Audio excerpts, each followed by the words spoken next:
ευχαριστώ πάρα πολύ για την παρουσία σας.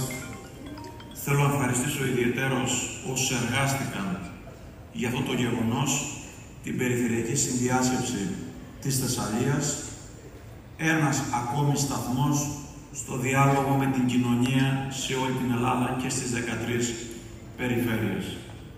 Θέλω να ευχαριστήσω τους ομιλητές που παρουσίασαν την τοπική οπτική γωνία των μεγάλων προκλήσεων, των προβλημάτων, αλλά και των βέλτιστων λύσεων που ήδη διαβλέπουν μέσα από τη δική τους εμπειρία.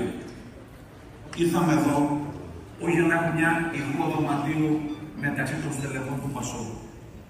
Άλλωστε ο διάλογος με την κοινωνία είναι ένας διάλογος ζωτικός, ενεργός, καθημερινός, κάτι που σήμερα λείπει από την ποιότητα της δημοκρατίας μας. Πώς μπορούμε να έχουμε ένα ποιοτικό δημόσιο διάλογο, πώς μπορούμε να γνωρίζουμε τα πραγματικά δεδομένα για να προτείνουμε πραγματικές λύσεις, όταν ο διάλογος, ο προγραμματικός, δεν γίνεται με την κοινωνία για την κοινωνία. Τι συνέβη τα τελευταία χρόνια? Ο διχασμός της προηγούμενης δεκαετίας της οικονομικής κρίσης, η αλαζονία της κυβέρνησης της Νέας Δημοκρατίας, το εφεύρημα του επιτελικού κράτους που σχεδιάζει στους 4 τοίχους του Μαξίμου και ζητά από την αυτοδιοίκηση, από τα επιμελητήρια, να τρέχουν πίσω από τις αποφάσεις μιας μικρής παρέας. Τι έφταξε?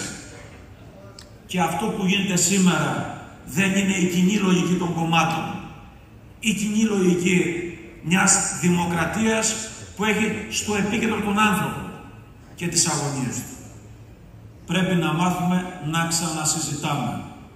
Πρέπει να μάθουμε να συζητάμε χωρίς ταμπού. Πρέπει να μάθουμε να πάμε στο περιθώριο και τον διχαστικό λόγο, αλλά και τον άκρατο λαϊκισμό. Αλλά για να τα πετύχουμε, πρέπει πάνω απ' όλα να συζητάμε μαζί σας. Και το ΠΑΣΟΚ κάνει αυτό το βασικό βήμα για μια κοινωνική δημοκρατία.